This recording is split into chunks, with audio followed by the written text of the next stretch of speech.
नवी मुंबईतील मुंबई कृषी उत्पन्न बाजार समिती म्हणजेच APMC मध्ये पावसामुळे वाढलेल्या भाजीपाल्याचे दर कमी होऊ लागले आहेत। वाढलेली आवक आणि ग्राहकांनी खरेदीकडे फिरवलेली पाठ यामुळे दर कमी झाले आहेत।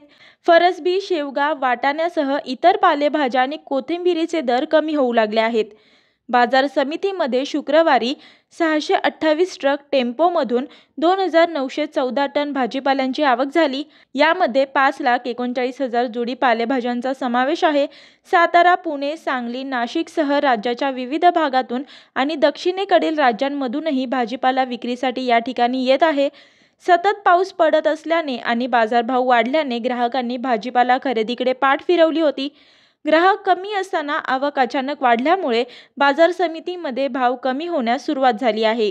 या एका आठवड्यापूर्वी 80 ते 90 रुपये किलो दराने विकला जाणारा मुळा आता 30 ते 40 रुपयांवर आला असून वाटाण्याचे दर आता 160 ते 200 वरून 70 ते 90 रुपयांवर आले आहेत।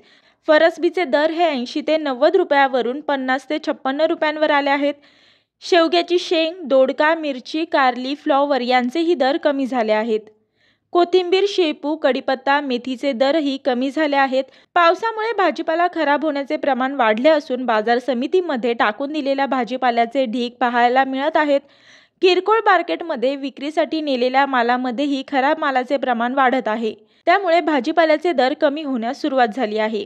एकीकडे भाजीपाल्याचे दर कमी होत असताना टोमॅटोच्या दरामध्ये मात्र प्रचंड वाढ होत आहे।